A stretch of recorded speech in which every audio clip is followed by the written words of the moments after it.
અને આના કારણે ઉત્પાદનનો જે વહીવટી ખર્ચ છે દિવસે દિવસે વધતો જાય છે। ખાતર, પાણી, વીજળી આ તમામમાં દર વર્ષે ભાવ વધવાના કારણે ખેડૂતોને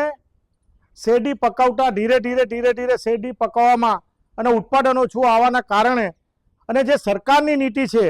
આ નીતિને લીધે જે પોષણક્ષમ ભાવ આપવામાં પણ આ સહકારી મંડળીઓને તકલીફ પડે છે। અગાઉના વર્ષોમાં અને હાલમાં જે પરિસ્થિતિ છે એ પરિસ્થિતિમાં દરેક સુગર ફેક્ટરીને બારડોલી હોય તો 4 થી 5 લાખ ટન, મહુવા સુગર હોય તો 1.5 થી 2 લાખ ટન, મળી સુગરમાં 2 થી 3 lakh ton, Kamrej sugar, Sayan sugar, Pandvai sugar તમામને જે પોતાનો પુરવઠો છે સભાસદનો પુરવઠો દિવસે દિવસે ઘટતો જાય છે અને બિનમંજૂરીની શેરડી લેવી પડે એ પરિસ્થિતિનું નિર્માણ થયું છે। અને આ 10 વર્ષના વહીવટમાં તમે જો તો સભાસદોને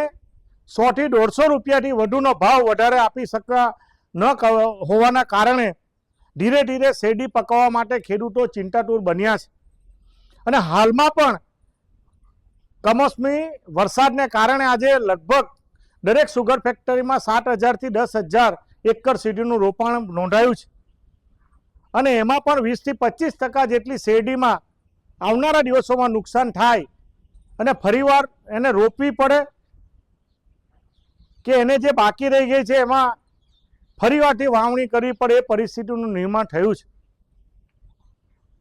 આ અનુસંધાનમાં સરકારમાં અને સહકારી સંઘમાં કે ખાંડ ઉદ્યોગ સંઘમાં એક સહકારી અને ખેડૂતની ચિંતા કરીને વારંવાર અમે રજૂઆત કરીએ છીએ, પરંતુ પંચાયતથી પાર્લામેન્ટ સુધી આ ભારતીય જનતા પાર્ટીનું શાસન હોવાથી અને તમામ સહકારી મંડળીના પ્રમુખો ભારતીય જનતા પાર્ટીના હોવા છતાં જે રીતે ભાવ વધારો આપવો જોઈએ, જે રીતે સહકારી સંસ્થામાં ખેડૂતોને લગતા પ્રશ્નોને જે વાચા આપવી જોઈએ એમાં વારંવાર તકલીફો ઊભી થાય છે। હાલમાં જ તમામ સુગર ફેક્ટરીઓમાં આ 7 સુગર ફેક્ટરીઓમાં ગયા 5 વર્ષમાં 11મા મહિનાથી 12મા મહિના સુધીમાં 2020માં તમામ સુગર ફેક્ટરીની ચૂંટણીઓ કરી દેવામાં આવી હતી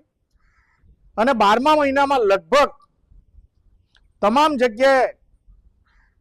મંડળીમાં જે ચૂંટાયેલી વ્યવસ્થાપક બોર્ડ હતી એ કામગીરી કરતી હતી। હાલમાં પણ ચૂંટણીના નિયમ પ્રમાણે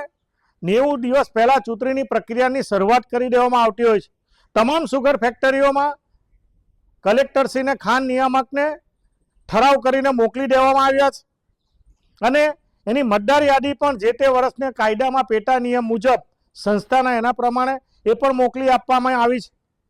પરંતુ આ ભારતીય જનતા પાર્ટીની સરકાર અને સહકારી મંત્રીના બની બેઠેલા આગેવાનો રાજકીય રીતે પોતાના માણસોને ગોઠવવા માટે પોતાની મહત્વાકાંક્ષા, પોતાનું રજવાડું હોય તે રીતે સહકારીના નીતિ નિયમોને કે પેટા કાયદાને કે બંધારણમાં જે નિયમ પ્રમાણે તાત્કાલિક અસરથી ચૂંટણી કરવાને બદલે ત્યાંથી કોઈનો આદેશ આવે, કયા સાહેબનો આદેશ આવે અને એક નીતિ બને અને ફરીવાર આ સહકારી માળખું જે બાપ દાદાએ નાના સભાસદોને લોકોને જોડીને પ્રમાણિકતાથી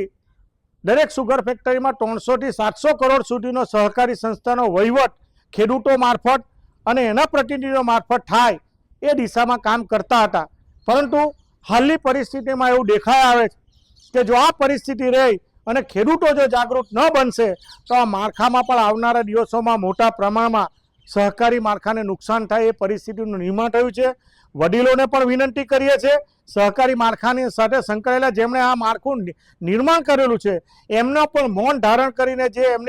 એમ બેઠા છે એમને પણ વિનંતી કરીએ છીએ કે આ બાબતમાં ગંભીરતાથી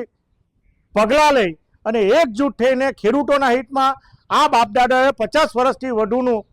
પસીનો પાડીને જે આ માળખાઓ બનાવ્યા છે, આ સંસ્થાઓ બનાવી છે એનું નિકંદન નીકળી જાય એટલા માટે તાત્કાલિક અસરથી આ મંત્રીઓની ચૂંટણી પણ પ્રમાણિકતાથી જે મેન્ડેટ વગરના લોકો હોય એવા લોકોને તાત્કાલિક અસરથી જ્યારે પણ ચૂંટણી આવે ત્યારે એકજૂટ થઈને ખેડૂતના હિતમાં, સહકારી મંત્રીના હિતમાં